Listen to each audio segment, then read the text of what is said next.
Okay, fellas, six-pack Lapadat, and we got Europe's finest when it comes to the 83s.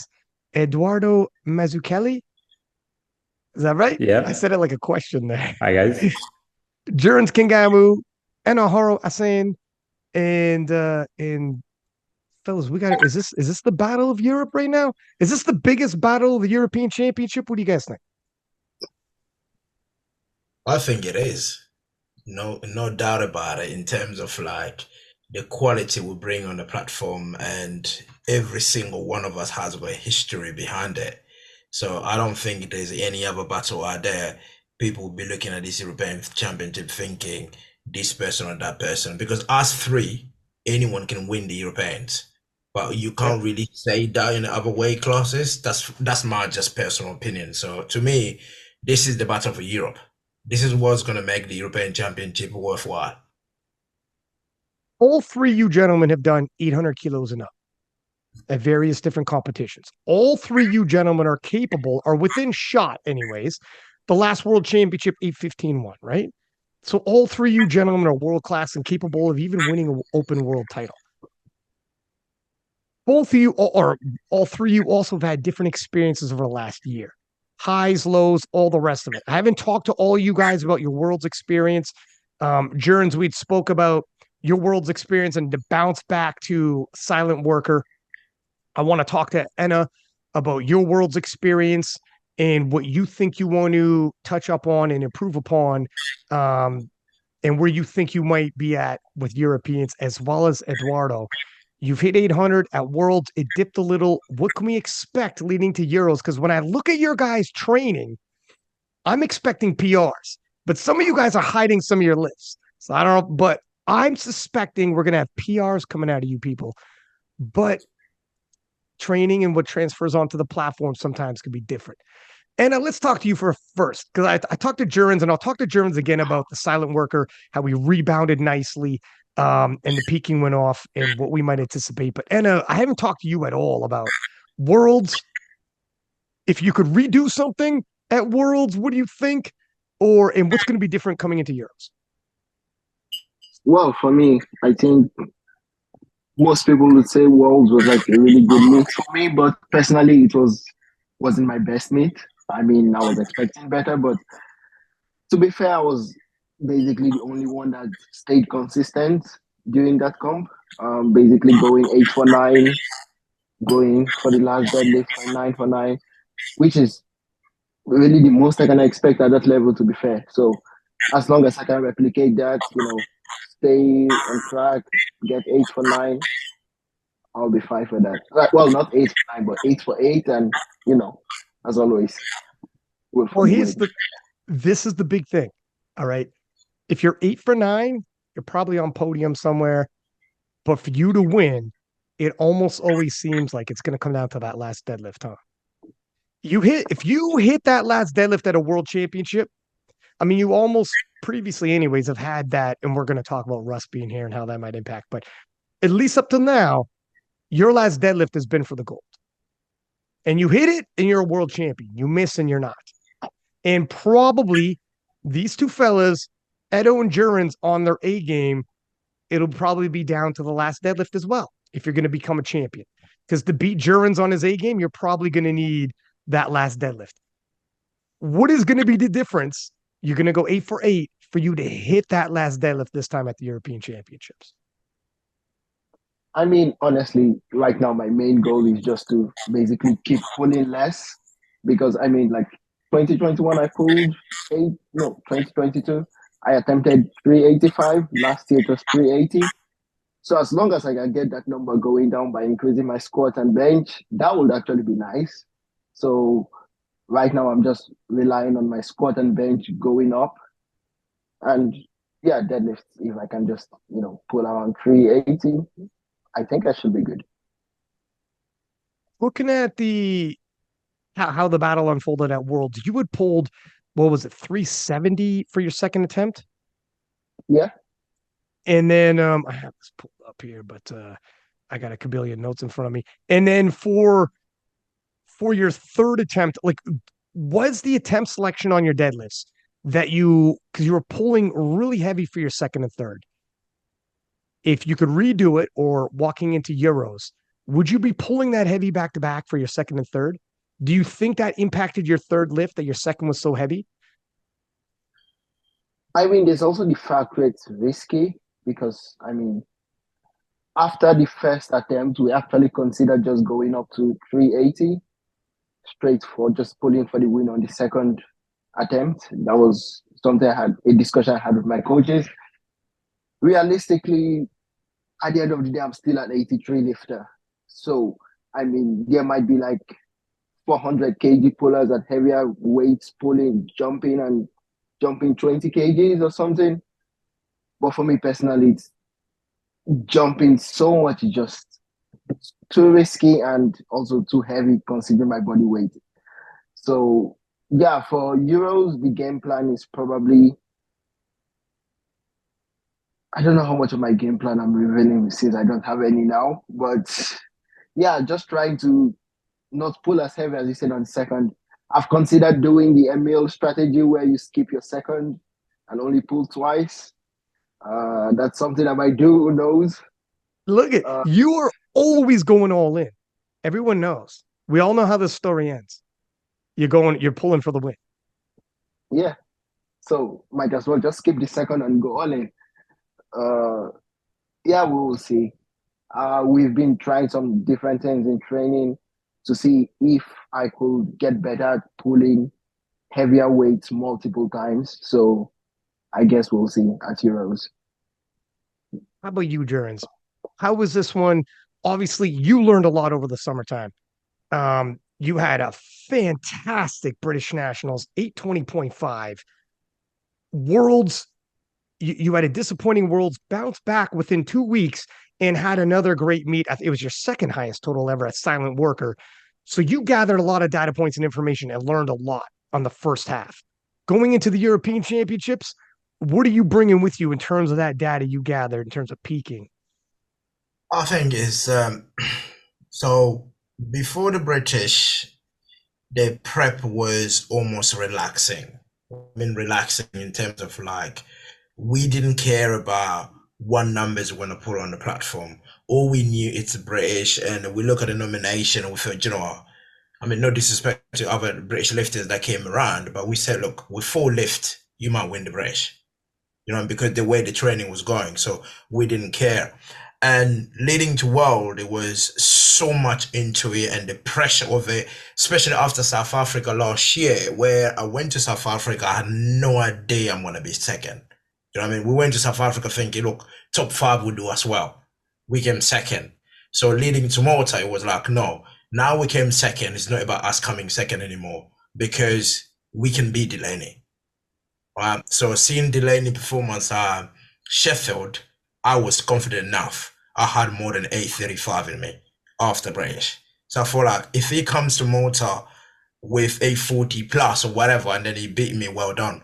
But if he come with what he did at Sheffield, I will beat him. We were confident. So almost like we almost pushed training too hard. As Anna said, at the end of the day, we are only 83 lifters, 83 kilos. There's only so much we can push.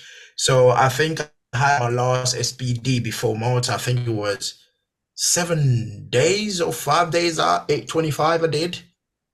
So, and that Wow. looked right, but almost it tells you like how much I left in the gym. So these are all some of the mistakes that we made, of course, leading to the championship, and then we paid really dearly on it when we got on the platform. So leading to the Euros is all of that has been catered, even in terms of nutrition. And Joey and Kedrick, we sat down, we said, okay, where did we go wrong in terms of the peaking, in terms of my eating and all of that? All of that has been taken care of. And I was not even seeing people like a sport masseuse and therapist and all that. I'm start seeing all these people. So almost just to tick these boxes. And one of the things as always catered in my training is this is the first time ever in the 7 years I've been doing powerlifting for me to do accessories. Never do accessories. Oh, shit. So I start doing accessories. So you boys better watch out because I look like a bodybuilder. So I Well, think that's what we've incorporated. But leading to the Euros, All I'm gonna say is, as an NSA, I'm not sitting here saying to you there's a game plan. Maybe there's no game plan, but all I'm gonna do is something that probably I've never done before. I'll go to places I've never been before. So it means make sure get over 820 or 10 times body weight or even more. So I'm gonna aim really high because it's the last meet of the year. I just want to put everything out on the table out there and just leave on a bang and go to 2024. And when you bounce back so quickly at Silent Worker, like it wasn't a PR, but it was up there. It was close. It was more where we would expect. Is that just because you had some recovery? You had some rest time and it was back to just a fun meet again. Like you said, British was just about fun. Silent Worker was just fun. You hung loose. Is there a mentality there? Was it a physical rest there that helped? What was it, do you think?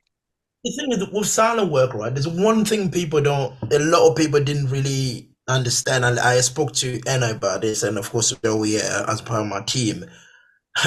After Malta, because when I said to people, I came out of Malta on that platform. I still felt like I was the strongest lifter there. It's just that things did not pan out the way I wanted them to pan out in terms of like execution. The only thing that let me down is the execution.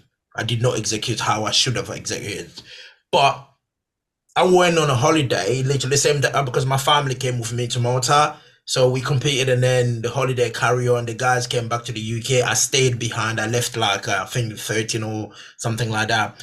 I came home literally a few days later. I packed my bag. I went to Paris for me. So it means the last time I touched the weight was on that platform in Malta. 2 weeks, Oh, wow. I didn't touch it, right? But I still went to silent work and loaded 302 squat and then pulled 335, which is the best deadlift I ever pulled.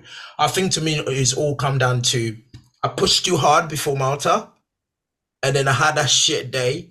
The week that followed almost was like almost like the tapering time for me, if I must say. And then the Hmm. week later, I was in Paris. I think that's what it come down to. It was nothing. I was not injured. It was not a mental game or anything. It was just like, yeah, this shit's happened. So when you get things wrong on your peak, you might pay for it. And I did pay for it, Amalta. And then silent work, it was just like my body has recovered from all of that. And just, yeah, I had fun. That's all really. It's funny how like you can overtrain. You can leave your best. Like people say, like no such thing as overtraining. Yes, there is with peaking. There is with strength. You can leave it in the gym, and then a taper, a proper taper, actually recovers you. Like the taper gods are generous. It could change everything. It's such a freaking science to like peak exactly properly, time that taper, and peak rate for the platform. I've Only data that. points help. I've experienced like that, right? So I agree with you. Things like that plays a major part into lifting, especially the sports that we do is weightlifting. So if you don't get this variable right, you will pay for it. And I assure you, you probably not like it. So yeah, I mean, that was proof right there that a nice time taper if you're overworked and you bounce back pretty flipping good, man. What was it like 812 and a half or whatever? Silent worker, like frig. It worked well. How about you, Edo? You had hit 800 kilos at the Italian Nationals, and coming into Worlds, you saw your total dip 15 kilos as opposed to moving up. And at your age, I'm sure you're getting stronger, and I'm sure you're past 800 kilos. What was your experience at the World Championship, and where do you think you've learned? What do you think you've learned from it? Oh, IPF Worlds was very tough because the meet himself it was very different from the usual junior championships because the time between each attempt was very small, and the timing killed my performance. So I expected an higher total during the preparation of that meet, but from these errors, I learned a lot about my meet prep and nutrition and other stuff. And I learned that same numbers on the total, like 800 on 83 kilo lifter, are very hard to hit several times in a year, sorry. And the main thing I learned about going to the Euros is that I need to have a time to increase my total slow and steady, and try to be conservative on squat, for example, and bench. I think that at Euros I will need a perfect day to beat these two guys, and so the plan is going to tape all the three lifts in the best way. So sometimes you can expect the best performance in a meet or like in international comp. So let's see. Now, sometimes, when we go into these competitions, I don't got to tell you fellas, you've been around the block. You look at numbers, and sometimes you realize if I go 9 for 9, hang in the pocket, everybody's not going to have the day they expect. I don't have to beat what I think their PRs are. You might tell yourself, these guys are capable of boom. So if I don't beat that, I'm not going to. That doesn't always how it works out. Hang in the pocket. And if you chase and overextend and start missing all your thirds, that's when they might fumble the bag and you can't catch up like you wanted to. Nick Manners was on the podcast and he talked about Delaney was never more, the world was never more vulnerable than they were on that day at the World Championships. And I wasn't hitting lifts to capitalize. That's what bothers me. That was my opportunity. Delaney's total came down 20 kilos. That was the day. Couldn't do it. Couldn't catch him. Yeah. And that's where, because he wasn't hitting his lifts. And that's where if you hang in the pocket and go 9 for 9, it doesn't matter if if they would have PR'd, maybe they would have got me. But they weren't PRing that day. And I didn't stay tight and stay focused. Now, having said that, Enahoro threw this out there in the stories, and I'm wondering how you gentlemen felt about it. Are you guys going for the squat world record? Is this real? Enahoro's kind of baiting, and I don't know if he's baiting because he wants you to go for it and miss. Like, he could be pulling you out of pocket, and it might be a well-played chess match, where it's like, yeah, load up on your third. Because if you miss your third and grind, that'll help me out for my deadlift. I have to deadlift even less. But what do you think? I'll throw it to you first, Jurins, and then I'll get you, Edo, after. Why me? Is it because I'm in the oldest or something? But so the thing is, like, the squat, what is it? Like 21? Isn't it? I believe it's 321. That's what Enahoro put in those stories. I'll fact check Enahoro though. With me, loading the squat world record is not something. It's not a miracle. Do you know what I mean? On the day, especially the way this prep went, the way I feel on my squats, I'm more confident than I've ever been. You know what I mean? Before the world, I think my biggest squat was 315 before world. So on this one, it's even better. So I'm confident on that. But again, it will depend on the team and myself, how I feel on the day. Because again, you guys saw in Malta, I was not the best when it comes to the squat. You know what I mean? Someone like me coming out of squat, it was disappointing across the globe for people that love me. But on the day, to be honest, I'm not gonna lie to you. If I feel well after the second, I don't care what a second is. It could be 300 or 295. If I feel good with it, I will load it. It is 321. Enahoro's got it right, by the way. But wow, so it's right there. Yeah, if I feel good on that second, I come out on that second, I feel good, I will load it. I wouldn't even think about it. I don't care whether I grind about it or whatever. My deadlift is more than enough. I don't need an 800-pound deadlift, by the way. That's Nick Mendes, so I don't need that. Fair enough. What do you think, Edo? How close is 321 kilos? I'm very far from this number. I think 321 is a crazy number that only Russ can do that.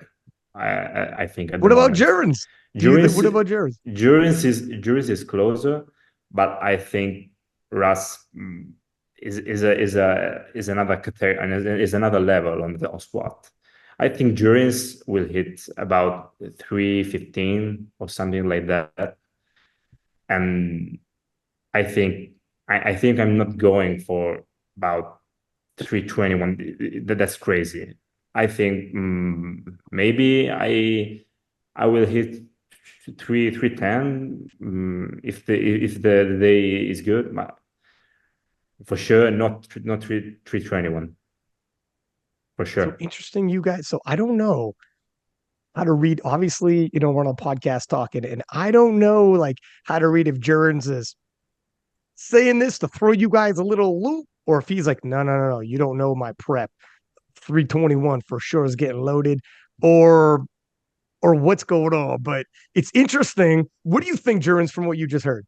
It's not even a mind game or playing here. As I said, like if my second feel good, because I don't know what my second is gonna be, right? Right.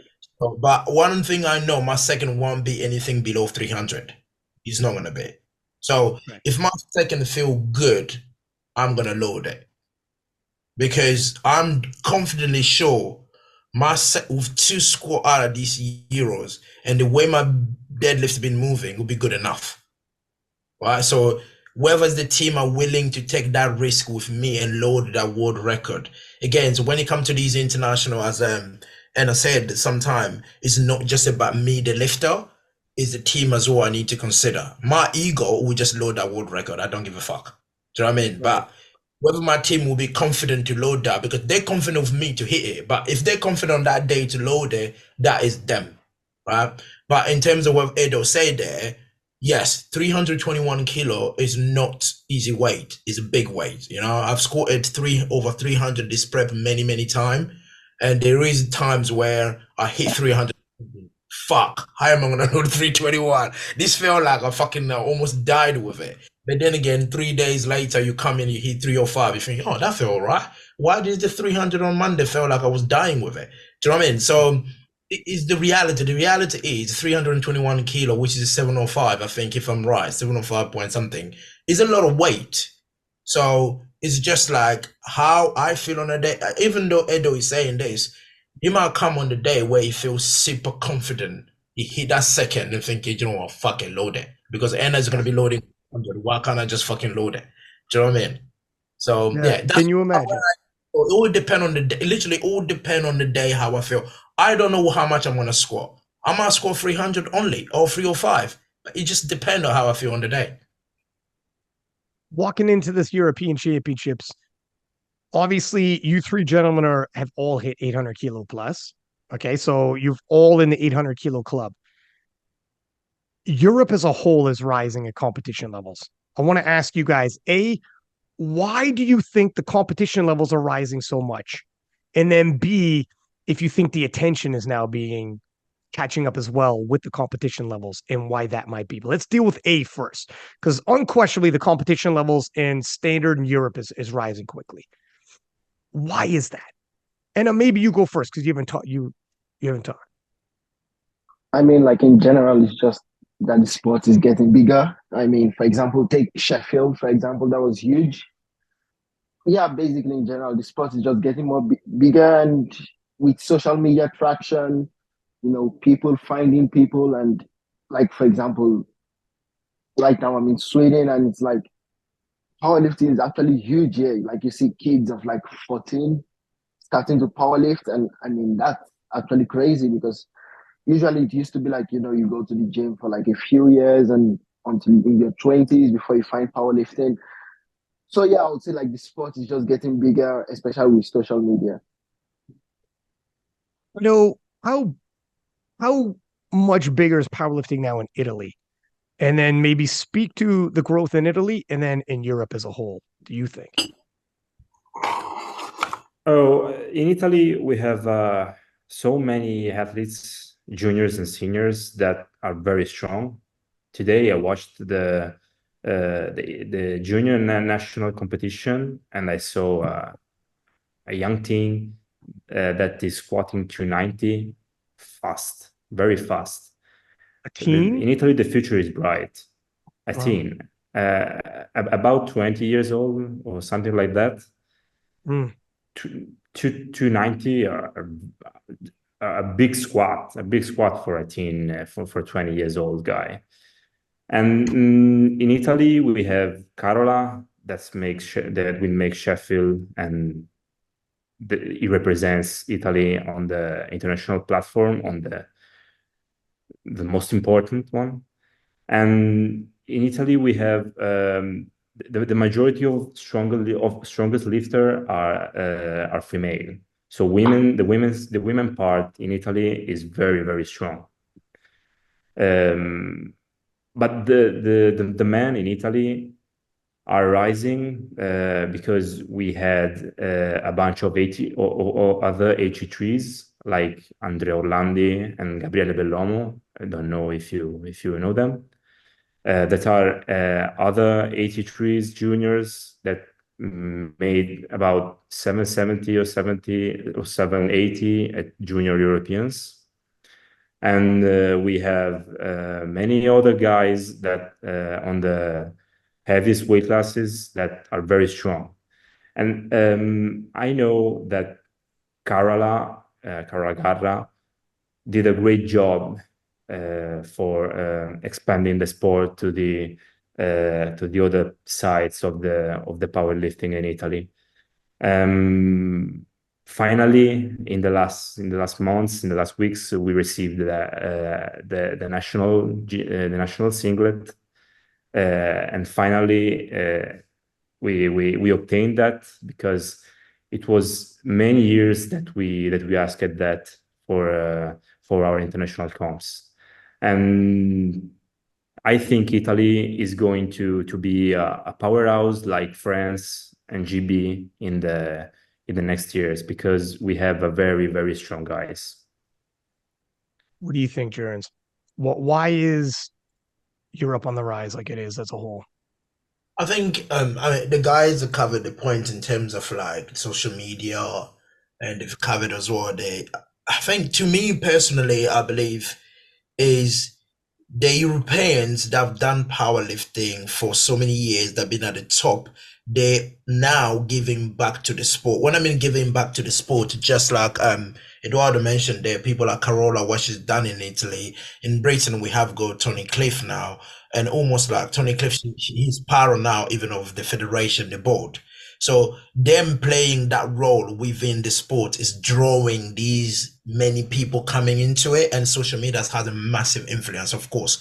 When you're seeing things like Enna pulling 385 kilos in South Africa, and there's someone training in Pew Gym thinking, oh, I can pull 350, so that means I can get in powerlifting as well. So I can go one day and be on the same platform as Enna. So basically, these things has played a massive, massive part. And also, I think as well is the drive for us to always go up against the Americans.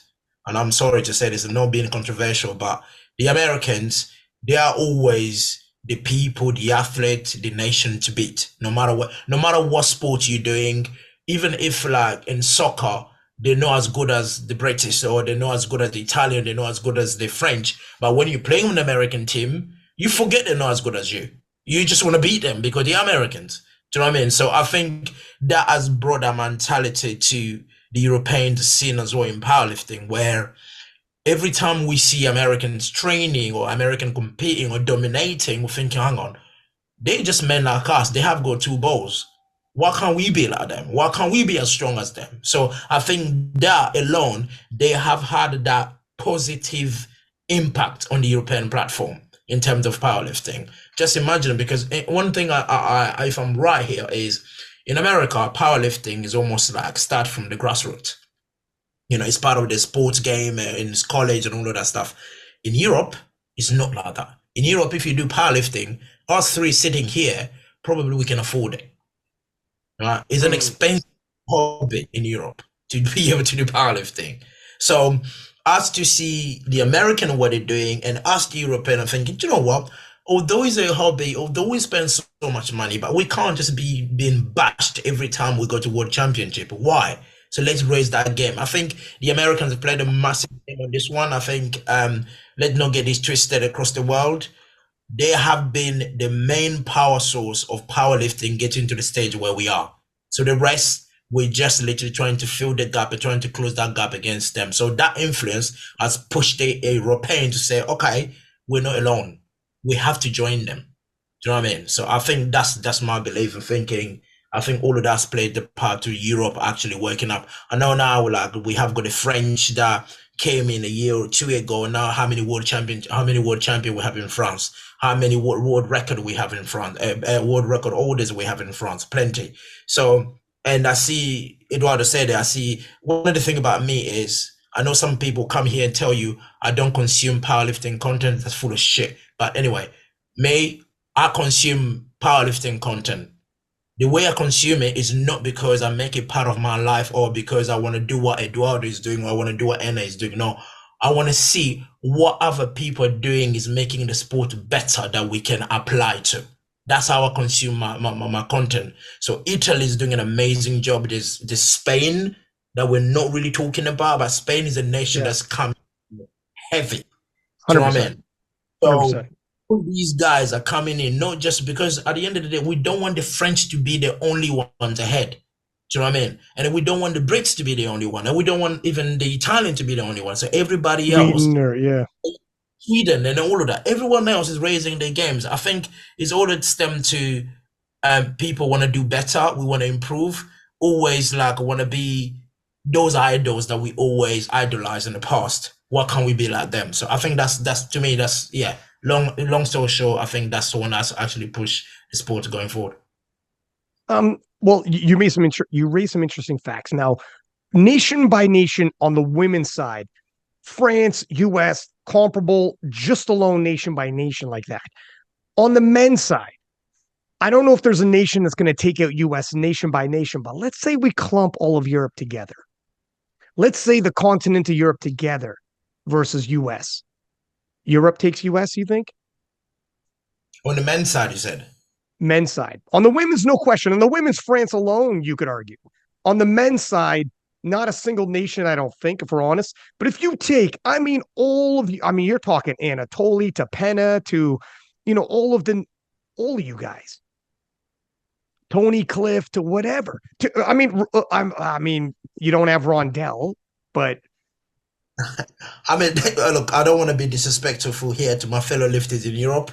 I think the Americans still stand ahead in terms of the men to men. So it's not me being weak. It's not me being not ready for the Americans. But when you just look at the talent pool they have, first of all, their bloody country is almost in fucking entire Europe.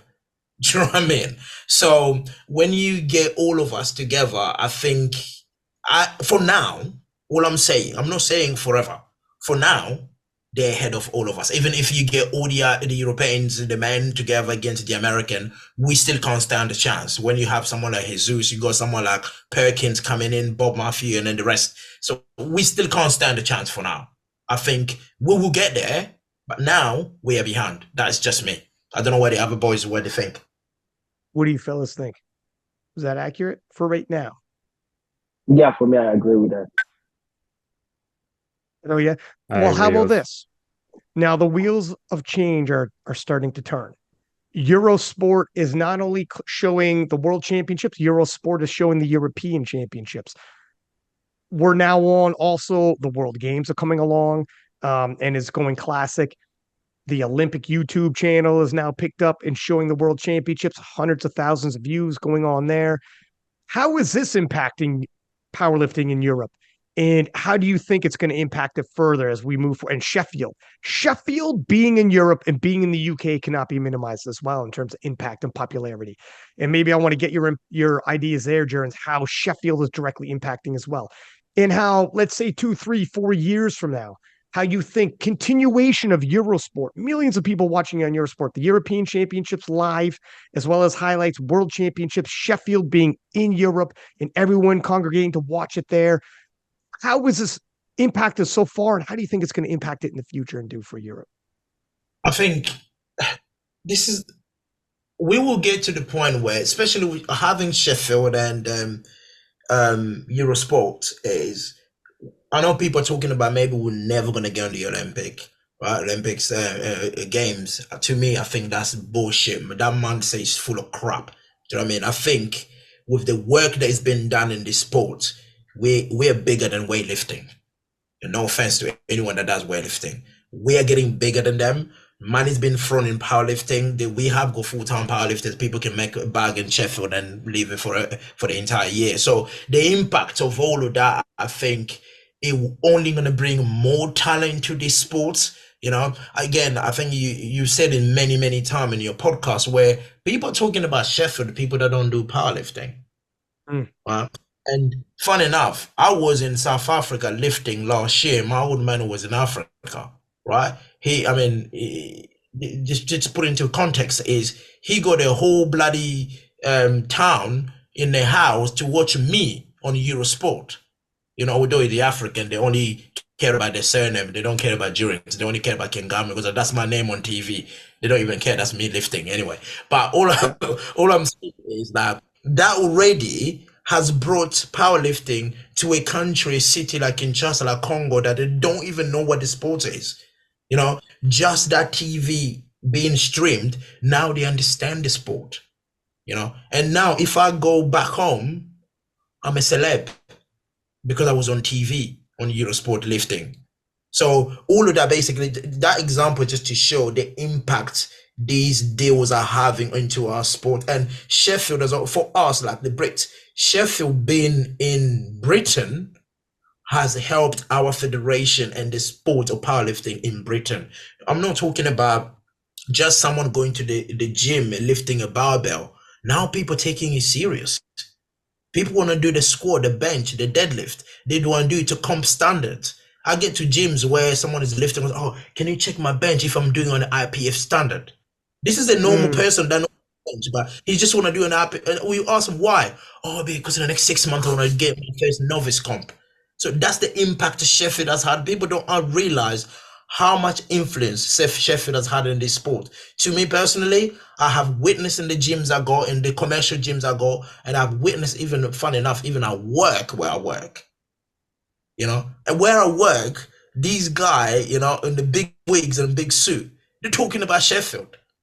I said to them, like, I'm a powerlifter. They was like, oh yeah, you do that sport that happened, that event that happened in Sheffield. Okay, the most embarrassing thing I get, I go, how come you were not on the platform? Yeah, that's a long story for another day. It's a long story. Yeah, that'll get me started. So, we're gonna try to correct that.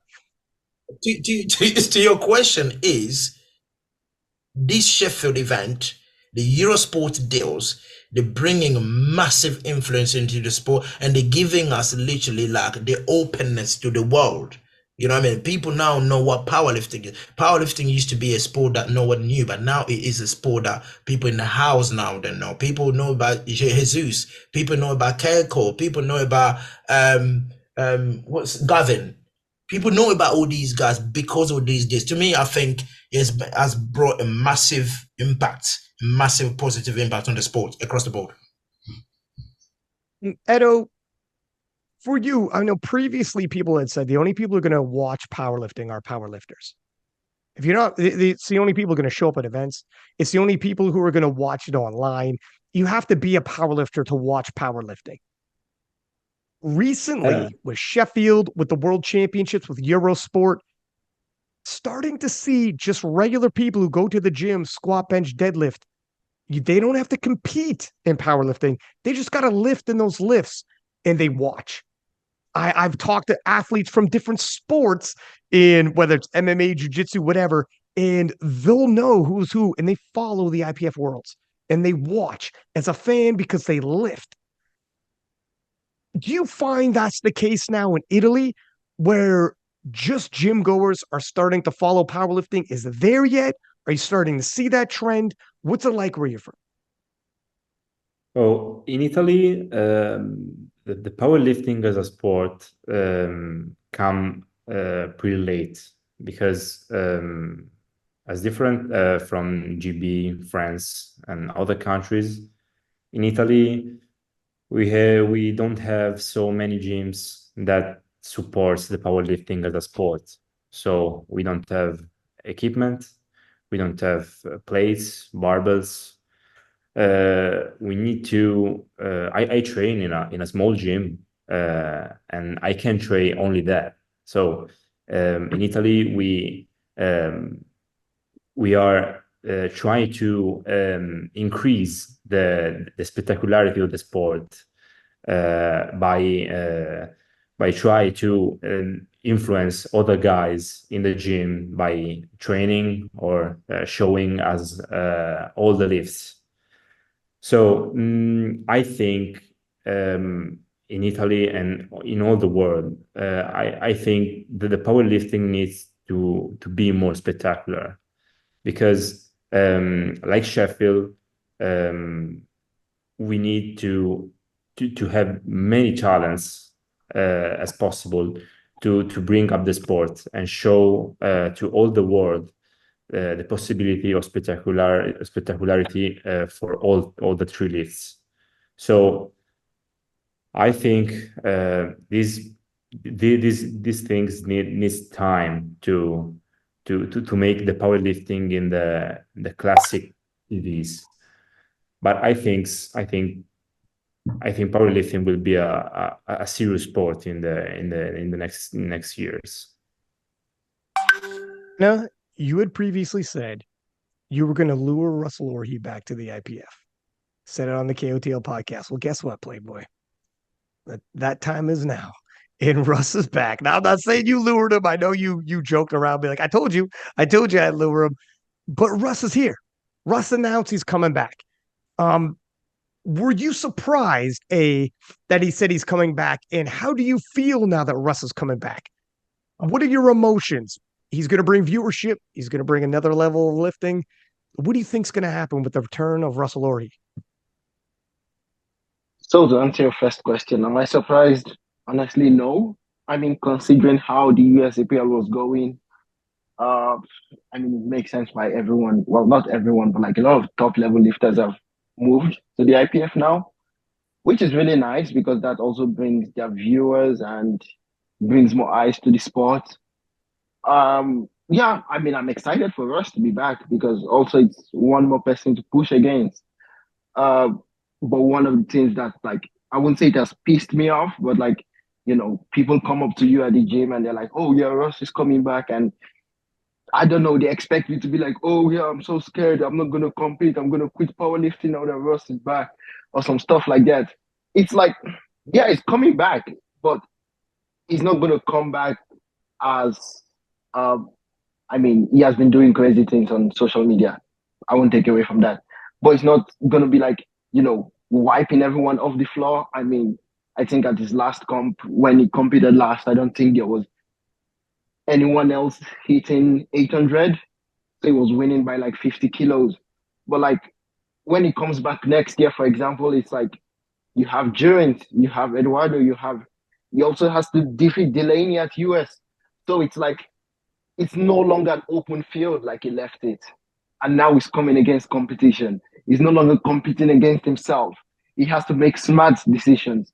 He has to think about attempts of other people. So yeah, for me personally, I'm excited, but I don't want people to think like, oh, Russ is just coming back to win again. Yeah. You got to go against those gentlemen you mentioned. He's also got to go against Enahoro. And Enahoro's got one hell of a deadlift, my friend. You'll have the final say, even with Russ in the field. Jurins, what do you think? A, was it surprising? B, what do you think his impact is going to be? And then we'll get into the USAPL crossovers after that. But what do you think? I think for me it's not surprising because I was not surprised when he started with USAPL. I was not. You know what I mean? A lot of people were. Me, I was not. I was literally expecting him to side over there because almost like being the way I am, being I understand the way business work, I understood the best decision and for him was to side over USAPL because remember that time Russ just opened a gym and he was trying to build his personality around his business and all of that. Remember, as I said, this isn't a hobby for me. I can retire tomorrow. I still have a life to live. But there's people here that they can't do that. They don't have that opportunity to do that. So to me, I understood when he started over there. I think Russell came to the time where he did what he had to do with USAPL. It's done and dusted. It was time for him to come home. I knew eventually Russ will come home because whether we like it or not, Russ is an African. We understand being a world champion or competing at the world championship mean to us as a family, as an individual, and as a legacy we build. People will come with this bullshit saying, I don't care about legacy, full of crap. Do you know what I mean? We're all doing this to build a legacy for one day our children or whatever can see, oh, what did that did or what did that. So I knew eventually it will come back. In terms of the impact of him coming back to the sport, again, what I'll echo what Anna said there, I'm really excited. I've competed, not really competed, but let's just say I shared the platform with Russ in 2018 in Calgary when he just came his first world championship. He was a very young boy there, and I shared the platform with him as well in 2019. He has the personality we needed in powerlifting. You know what I mean? I'm not talking about his social media impact and what. As a person, just as a person of Russ, we needed him in IPF. In terms of like, if you look at the progress Russ has made over the years, it's been almost a gift. And we need gifted people like that. You know, people like Enna, you know, with people that can pull the world. You know, people like Edo that can score. I mean, Edo scored 308 last year as a junior. I was just like, fuck, this is a kid doing this.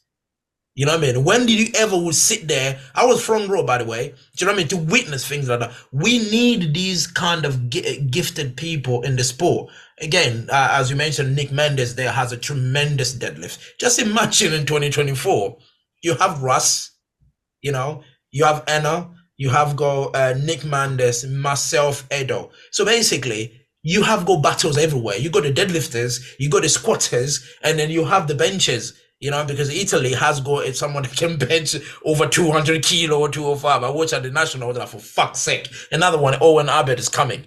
I don't want to deal with this shit. But anyway, so basically, to me, the reality is Russ is bringing the personality, is bringing because now, like, me, as soon as when I heard Russ is coming, I told you this, I was like, oh shit, I need to prepare for this. So it's not like I'm ignoring the European Championship because I still have to go through these guys and the rest of the E3. But looking at 2024, we all sitting here thinking, okay, whether we like it or not, he's the world champion.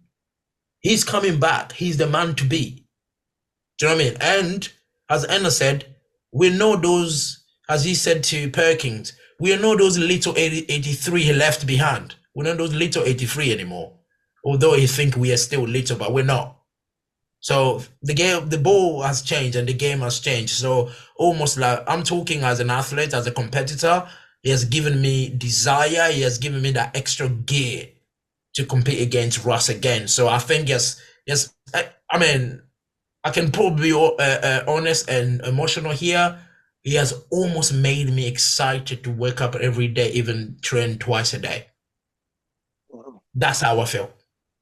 So yeah, it's going to be interesting, and I'm excited. You want to compete against the best, and who else can you get rather than Russ and Enahoro and Edo? So yeah. Well, we do have another gentleman though. So with Delaney, how do you think this works out? Like it's one of these difficult things which international competition is. Delaney is a 2-time world champion, absolutely phenomenal lifter, going to be 2-time at Sheffield. And here he is stuck with a Russel Orhii coming through the U.S. and U.S. might be sending 183. Maybe they send 2. Maybe they only send 1.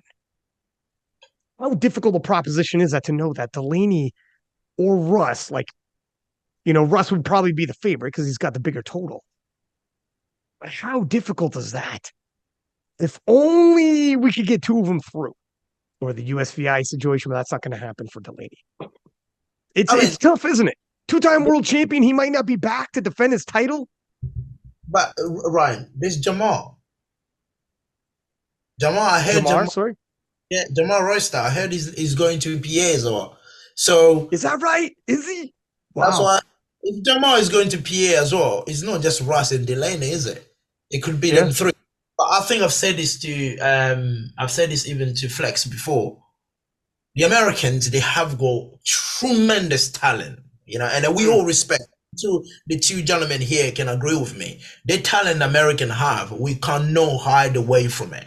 It's brilliant. It's amazing. It's literally something to dream for.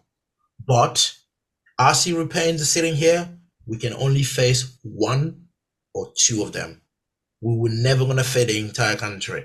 So whoever come, he has a battle.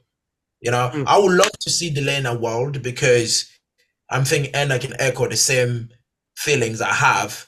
We owe him a beating, right? So I would love to see, because the reason I'm saying that is because we went up against Delaney, no beating us by 20, 30 kilos like Russ has done in the past. Russ was beating us by 40, 50 kilos. You can't even think like that you can beat someone like that in the next year or so. But with Delaney, I think we all felt if we had better days when we went up against Delaney, the result would have been different. As you know, Enna had to pull toward the 2 deadlifts that he missed in South Africa and in Malta. He would have made him 2 times world champion rather than Delaney 2 times world champion. So it means like I would love to see him again. He said he's a very nice guy. He's a brother to me. He's a friend. I would love to see him again to go for that 3rd dance. But again, that's the Americans. He just have to go through the process. But it's a shame. I want to over under from you 3 gentlemen. Delaney Wallace, before any of this, though, he will be at Sheffield. And if he's going to lose his team spot or win his team spot, it's probably going to be banked off of what happens at Sheffield. I don't know yet how they're going to do the world team qualification, but over or under, does Delaney Wallace break Russel Orhii's IPF world record? We all saw last year at Sheffield, he was literally an inch away from locking out that final deadlift. If you saw the Sheffield video they just released, I was literally celebrating. Oh my God, I think and then he just doesn't lock it out at the very, very end. This close. However, he's been dealing with some injuries, starting to come back now. It's November. This is until February. He's got time. Over or under from all 3 of you gentlemen, does Delaney Wallace break Russel Orheii's IPF world record? I'm going to start with Edo. What do you think, sir? I think that Delaney is capable of break the world record total. And I do think that in Sheffield, it will breaks the world record. He does that. Russ can't miss if he even wants to make a world team. And what a shock it would be if Russel Orhii returns and doesn't make a world team the first year out. It's a possibility. It's got to be entertained. Enna, over or under Delaney Wallace Sheffield IPF world record? I mean, I like to think he will break it, but honestly, I don't think he will do it this year. I mean, also, I would like to see him still go up against Russ at the Nationals, because I'm assuming he probably has to do that anyways. So, yeah. No, he doesn't break it at Sheffield. 1 for 1. Jurins, you're going to split this one then. I mean, the world record, right? I mean, it all depends what that world record will be after the European Championship, right? So, shit! I'm not saying I'm breaking the world record now or at the European Championship, because I know the guys are looking at me. You are looking at me like that. As I said, us sitting here, we are capable of it. I'm really confident. I'm not saying this because I'm arrogant. No, I'm confident. The world record is 841 or 842, right? So I'm 19 kilos and a half or whatever, 20 kilo, whatever you name it, away from it, right? Within 12 months or 10 months, can I make that? Maybe the gods are there, can give me that way. But anyway, jokes aside, I want Delaney to be able to get that number at Sheffield, whatever that number is going to be, right? Whether it's above the current world record, I want him to get that. But again, as you said, he has got the injuries going on. He's a really good friend I talk to, but would Delaney be able to score 310 kilos with the injuries going through? Because he needs 310 kilos if he need to break that world record. Yeah. Right? So because the reality is, me and him, we're no pullers. Edoardo, including you as well, my friend. We're no deadlifters. So it means you need to score 310. So has he go 310? I don't think so. So I think I'm gonna start with what Enna said there. I would love him to break it, but would it be done at Sheffield? No. It's not gonna be done. It's not gonna be done. He will aim for it. Yeah. It is 8:41. And yeah, if I'd seen a little more, I mean, we have time and maybe he turns it around. From what I'm seeing now, trending towards no due to, I mean, the numbers, he's in recovery mode, to your point. He has time and it all depends how quickly he can turn around. Is he capable? I'll echo your guys' sentiments. 100% he's capable. He was within an inch last time, but injuries are part of the sport, and that seems to be plaguing him right now. Russel Orhii coming over. So are a bunch of other USAPL lifters. What do you guys think the trend will be in terms of the USAPL crossovers? And what do you think the future of the USAPL and IPF is in terms of the battle to gain talent and talent acquisition? Edo, you want to go first, sir? Yeah, the USAPL lost about many lifters, many strong lifters going to the PA. I don't know. Actually, the USAPL continue to have so many talented athletes.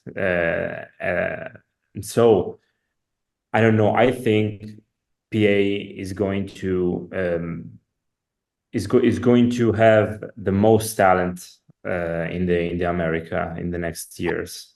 So I think USAPL will change something about rules or anything else. I don't know. But I think the Powerlifting America is going to be the main federation, the main on the American platform. What do you think, Jurins? You're kind of nodding your head here. Do you think this is a trend that's going to continue? It's a temporary one, or what are you anticipating? I mean, I agree with everything Edo said, and that's what I was noting. Is again, I think that's bring us back what we said in the beginning, the impact of. You know what I mean? Especially, I mean, no, I'm not discarding Eurosport about having millions of views. I mean, Ryan, you have got the data better than me in terms of like the view we had last year and this year. So I think is the impact of these two almost like milestones is helping PA to get bigger and better because USAPL have the best lifters in terms of the two federations that they have in America now. The trend of everyone crossing over always going to carry on. It's not something going to slow. But one thing I will caveat there is I know with the conversation I've had with USAPL lifters, some of them are good friends. I talk to them on Instagram. I do have them on my podcast as well. It's almost like they're coming here for one mission, get it done and go back. All right, let's not get too excited because a lot of people thinking, oh, they're coming here to stay forever. Now, people like Bob has clearly said it even in your podcast.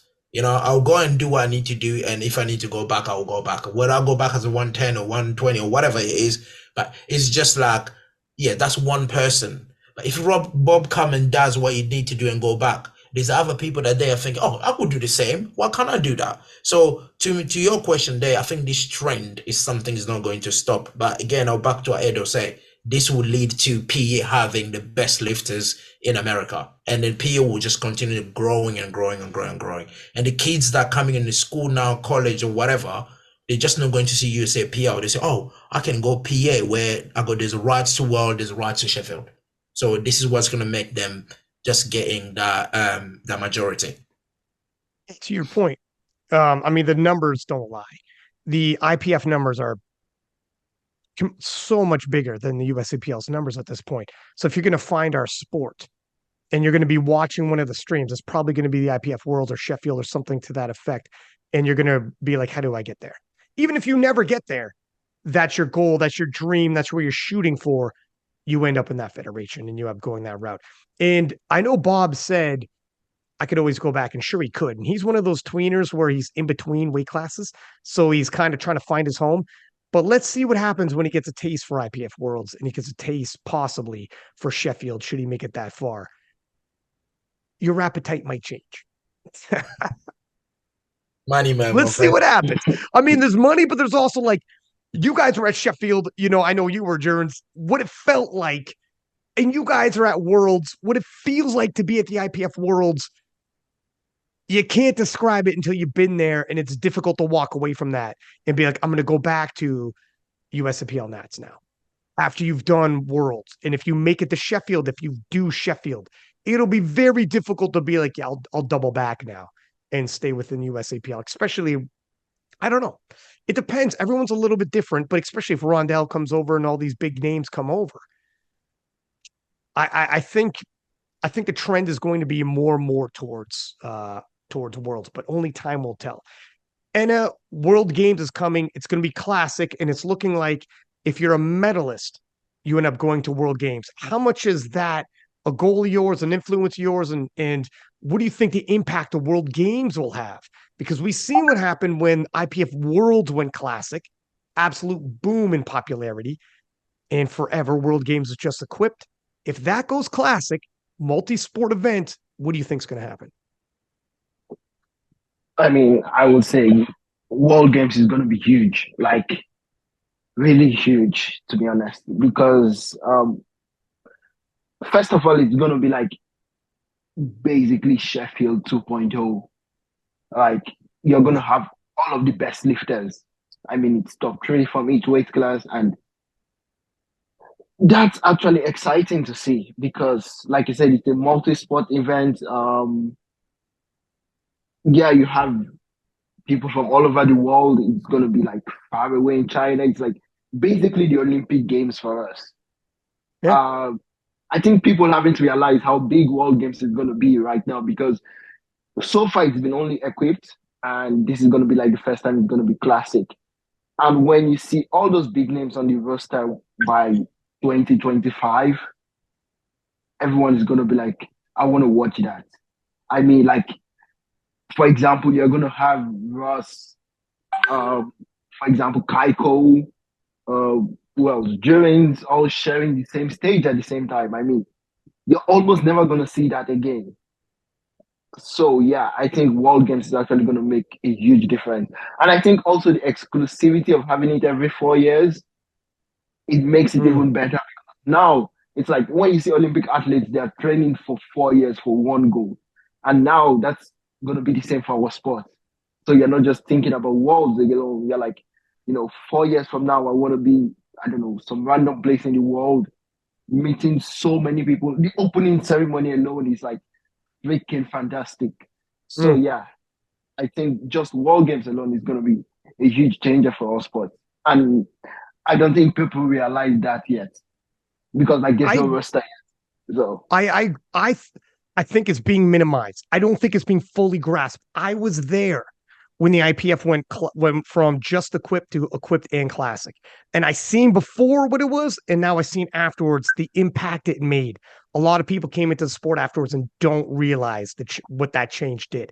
I've seen the progression, and when we talk about moving forward, what the impact will be for the sport, and some of these individuals coming over from the USAPL, let them go this full cycle.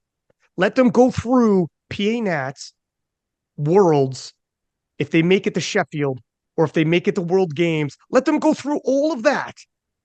Feel Eurosport, feel World Games, let them feel all of this. Olympic Channel, Olympic YouTube, let them feel all of this and live it.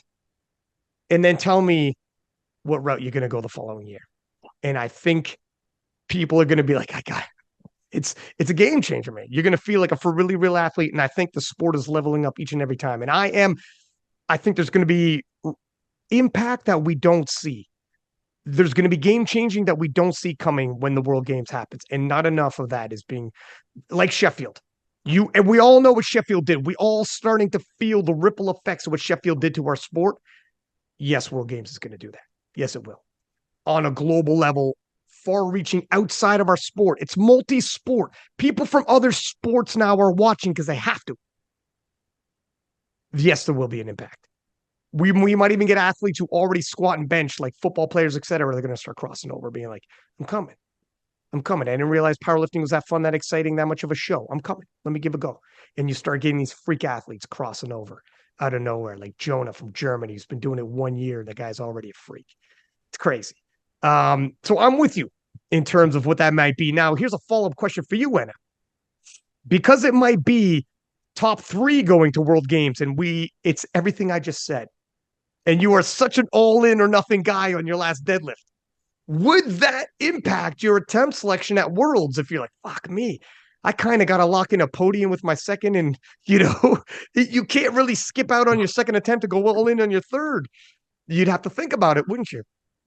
Yeah, I mean, like honestly, I've thought about it. Like at the end of the day, right now, um, the main goal is to make the World Games.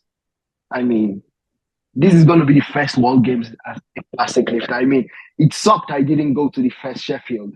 I mean, if I just learned how to hold my deadlift, I probably would have been there. But yeah, I don't want to miss the first classic World Games. So yeah, that's definitely going to affect my strategy. It would be nice to lock in a podium spot by the second deadlift, and go for the win again. Yeah. It's going to be tough, man. That 60-second dialogue you're going to have with your coaches where you're like, you could pull for the win like you always do, or you could pull for a guaranteed podium and go to World Games. But if you pull for the win and miss, you don't go to World Games. Damn, that's going to be a tough one, buddy.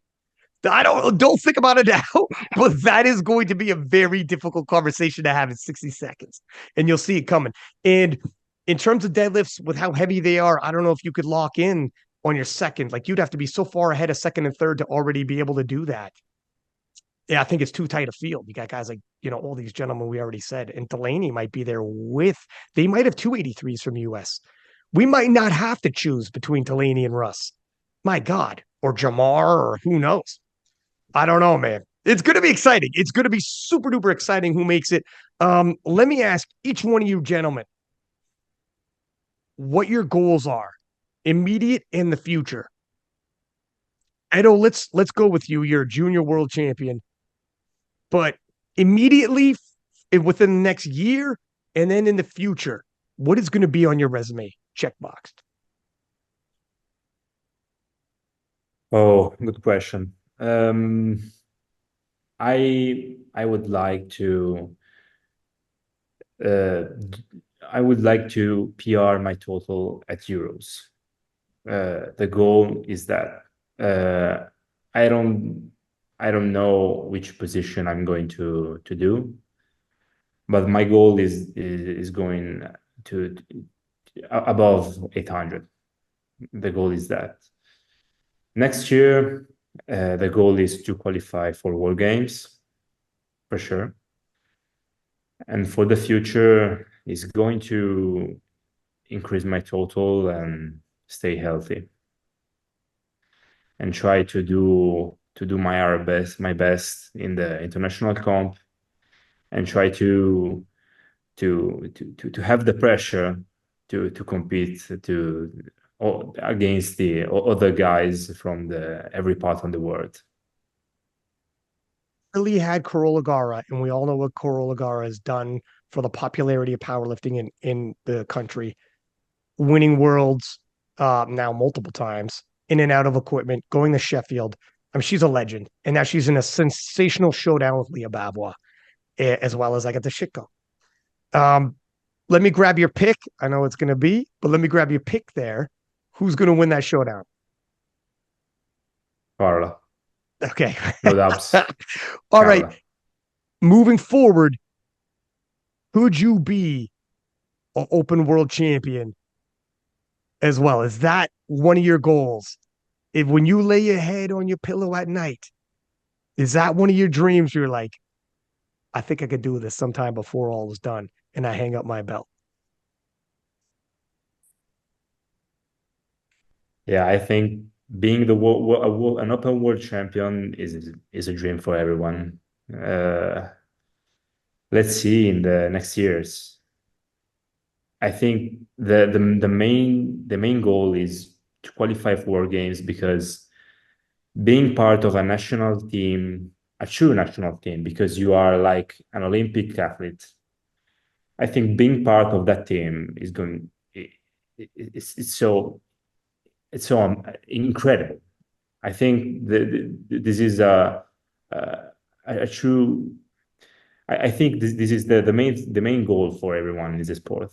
And I don't know, with the coming of these champions from America is going to be very, very tough. And I think we Europeans are strong enough to compete against them. But I think it will be difficult. Yeah. You're 100% right. Like just being in that athlete compound, like the Olympic Games do, just being amongst them, sitting amongst all these athletes from all over the world, from all these different sports and major TV organizations from we have live streams. Every single one of those sports has their own TV broadcasting live streams as well. Like picture IPF Worlds times several times over.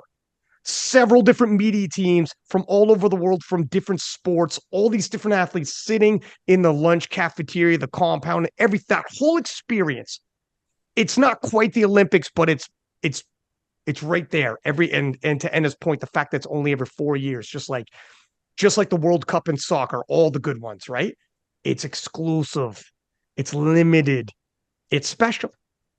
And you experience that in all of our athletes that are so good at creating social media content. Jurins will do podcast previews, recaps. All you fellas go, please set aside a couple $1,000 and get a videographer and make some YouTube videos and please, even if that's not your jam, fucking do it for this one. Not only for yourself when you're like 20 years down the road and you want to show your kids, yourself, and relive the experience, and you're going to want to, but for your followers and fans in your nation. What will that do for Italy, Edo? And all of these Italians are going to be watching and be like, oh shit, we got one going to World Games, and they follow your journey and Jurins and Enahoro, what you guys can do to capitalize on that moment. It's huge. Enna, same question, my friend. What are your immediate goals, future goals? What do you want to do? I mean, the next one right now is Euros. The plan is simple. I just want to have fun. I mean, it's always nice being at international comps. Yeah, the main goal is next year when Worlds comes around, because, like I said, World Games is going to be huge, and making the team for that is definitely top priority. It definitely still haunts me, like almost every single day, that I've missed out on being a world champion twice. So yeah, as long as I can keep putting myself in a spot where it's possible, where I'm able to keep pulling for the win. I mean, I don't think it's ever going to get to a point where I'm securing the win on my second. So as long as I'm able to keep increasing my squat, increasing my bench, making smart mid-day decisions, 8 for 8, that would actually be nice, because I believe that as long as I keep putting myself in a spot where I can win, someday I'm going to win. So, yeah. You go 8 for 8. You were always one deadlift away from winning. And I don't know where the hell your top end deadlift is. I don't think you do either. It's you at some point, it's going to load something crazy up and you're going to hit. It's just a matter of time. Like you said, you got to keep showing up and you just keep tinkering with your attempt selection, which is going to help you out as well, and be like, okay, we found the winning formula.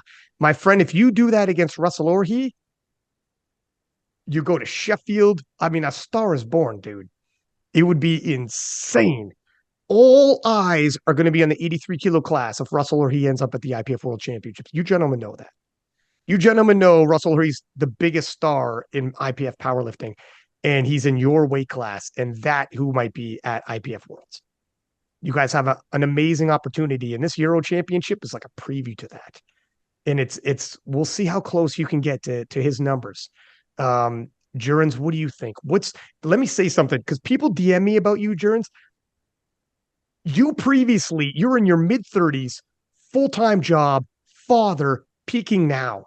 And how many people have heard previous podcasts, DM'd me and been like, so many people like, this guy's a full-time power lifter, or this guy's like half my age, or I got kids now. When they hear you, it's like, curb all those excuses, my friend.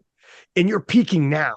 You know what I mean? Like I look to you and point to you when it's like, don't give me that shit, because Jurins has got all of that and more, and he's in his mid-30s doing his damn thing. So as we approach this European Championship, and you're going to defend your title, and we all know everything at stake now, all of what can happen if you hit at IPF Worlds and World Games, Sheffield, etc. What's the immediate going to look like, and what are your goals for the future? I think for me, the immediate is, I think it's key what I say. I think I perform better when I have fun, right? When I almost forget that I'm competing against Enna or Eduardo, right? It's just like almost I don't care what Enna is doing, what Eduardo is doing, even if he's out squat me, out deadlift me, as much as I'm having fun. I think the immediate is like have fun. It'll be nice for me to be 2 times European champion because there's not many Brits have done that. I think we have got Tony Cliff and Owen Abbott. It'll be nice for me to be the third Brits to do that. Also, at my age, it's just like being healthy. And if for many people that don't know me as a powerlifter, I started in 2016 and touch wood, I've never really had injuries that put me on the bait. So I'm praying for that to carry on. Probably that's what has kept me to be this healthy and be this long and making the progress I usually make. So I always say a 2.5 kilo PR on my last total in my next meet, you'll be more than welcome. So basically, immediate goal is have fun, hopefully be 2 times European champion, and long term again, as you said, Russ is coming in. So it'll be nice to share this time, not sharing the platform, but to be strong enough and healthy enough to compete against him, not just sharing the platform, competing against him. And of course, the boys are talking about the World Games. I think that's where all of us probably the mindset is getting to the world. Let's imagine me 35 years old qualifying for the World Games. Do you know what I mean? So it's just like, even for the sport of powerlifting, how much PR powerlifting will get a 35-year-old man like me qualifying for it. So it's something like, yeah, it's a goal that I'm looking forward to. It's an interesting thing. But in terms of like, I'm not looking forward to the spotlight that comes with it, unfortunately. Right. But that's something that just comes with success, isn't it? And I pulled 385. Look at the entire world is talking about him. But if you ask him, he did not ask for this. Do you know what I mean? So is one of the things that where I'm really looking forward to the IPF World in 2024, hopefully qualify for the World Games. When qualify for the World Game mean being top 3. So whether these boys want or not, we will fight for the top 3. But the best man will win. And again, the long term future is even 2024. Let's just say, I mean, I'm gonna take a shot at that world championship. And I think I'm not a 2018 lifter or 2019 lifter anymore. I am a lifter now that I can set these type of goals that I want to be a world champion because I go to the level where why not? So the strength is there, the desire is there, the drive is there. So why not go for it? So I'm gonna go for it in 2024. So yeah, to me, it's a world championship and nothing else. You do this. I mean, everything you've done social media wise, and you've got a podcast and you're doing your damn thing. You're talking about what it can do for the nation. It'd be huge if you were a world champion as well. For all you gentlemen, for your respective nations, what it could do. And in Europe, it's big, especially with a guy like Russel Orhii around. Let's do a quick name game, gentlemen. I respect your time, and we'll wrap this up. I'll toss out a name, and you guys could tell me your response with 1 word, 2 words, a sentence, a story. There's no right and wrong answer. Okay? We'll throw it out. Let's start with the big one. And I'm going to go with Enahoro first, though. Russel Orhii. Inspiration. I mean, it was literally one of the first people I watched when I started powerlifting. So yeah, it's definitely that's why I said like competing against him is gonna be exciting because imagine competing against someone you've been looking up to when you started. So yeah, I'm no longer at that point where I'm looking up to him.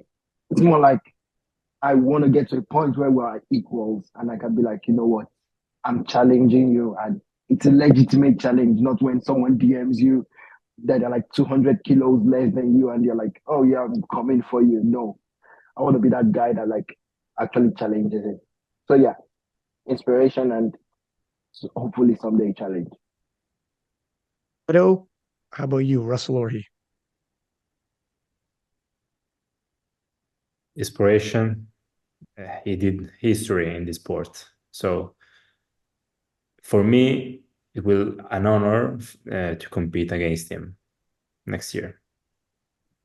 Jurins?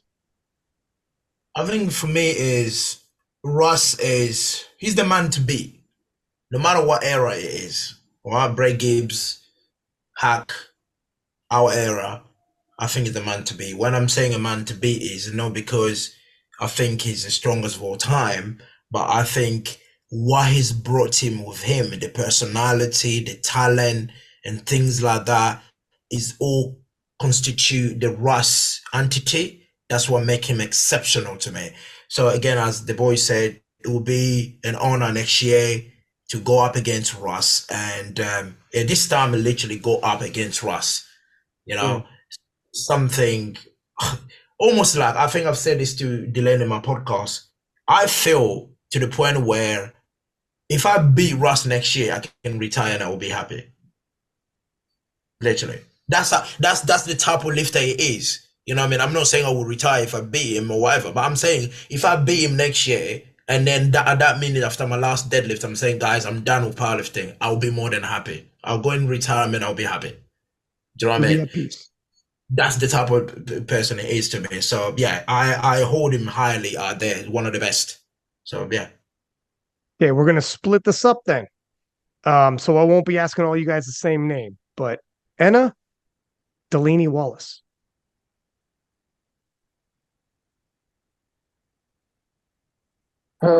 Well, first word that comes to my mind, regret. Yeah, basically, I mean, yeah, I had 2 shots at him and I missed. Would be nice to do it a third time. So close, it's not even funny. You guys are so neck and neck, and you guys are both young. I'm sure you'll have another go at it at some point, but it's been a hell of a rivalry to watch. I'll tell you that right now. Jurins, Nick Manders. Oh, the man with 800-pound deadlift. Yeah, I think as the word said, is an amazing puller, and I think if there is anyone that can put that little pressure on Anna where it is Nick. And to me, Malta pissed me off, not because I underperformed. It pissed me off because of the opportunity I missed. I had 2 deadlifters that were going up against. It means one of them will miss. So all I had to do go 8 for 8. That's all I needed, but I didn't. So yeah, to me, it's a tremendous lifter. He's a good kid. He has got a very good head on his shoulders. I don't really watch or listen to his social media much because Nick talk. But to me, Nick as a person, the little time I spent with him in Malta, I've discovered a lot about him as a person. So yeah, an amazing kid. So yeah, he has a brilliant future. Oh, he talks. When he comes on the KOTL podcast, my man drops sound bites. Holy smokes. Everybody's like in the DMs like, holy shit. He will jump off. Quick question for you, Jurins. In 2024, who will have the bigger deadlift? Nick or Enahoro? Oh, I mean, that's an easy answer. So I think Anna will have the biggest deadlift in 2024 still. The reason I'm saying that is because even the way they lift, the way they do their deadlift, right? I'm not a puller, but the way they do their sumo, you see Anna's sumo almost like, yeah, it doesn't have no limit. Do you know what I mean? So it's almost like that his body doesn't have a limit on that sumo of his, especially if he perfects that technique on that last pull. It's just ridiculous. So yeah, not saying it because I'm close to Anna than Nick, but I'm just talking as a lifter, what I see. I think Anna still has got a little bit of an edge there on over Nick in terms of their pulling. Now, what do you think about this? Now that there's talk of a deadlift rival, and you are like the miracle man when it comes to a deadlift. It is insane where your top end deadlift is. But now Nick has arrived, and he did what he did at the World Championships. Do you think we're close, or do you think we're only close because you guys haven't seen my top end? I mean, I used to underrate Nick before, but like honestly, after Malta, like I've come to respect him a lot more for his deadlifts because I think it's definitely close, but I think going into Worlds, I'm not gonna be looking at winning the deadlift medal.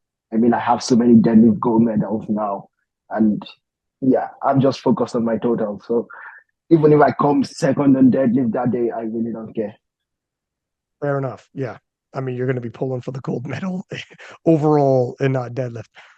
Edo, your name, Jurins Kengamu. I think the man to beat at these Euros, and he's such an inspiration for me. He's such a great lifter, great person. I will to be like Kengamu in the future. There it is. Well, you got your flowers there, Jurins. You stick around long enough, and this type of thing seems to happen, right? Gentlemen, thank you for coming on the KOTL podcast. Much appreciated. Good luck at the European Championships. This is the battle to watch at Euros. And honestly, it's like flip a coin. I don't know how you guys sometimes don't show all your lifts, and it's kind of difficult to tell who's where and what's going to happen and what's what. We've seen the highs, we've seen lows, we've seen everything in between. So this is going to be a scrap. And I 100% believe, like Jurin said, the world record could be broken. You guys could push each other that far. Yes, it could happen. And I'm excited to watch it.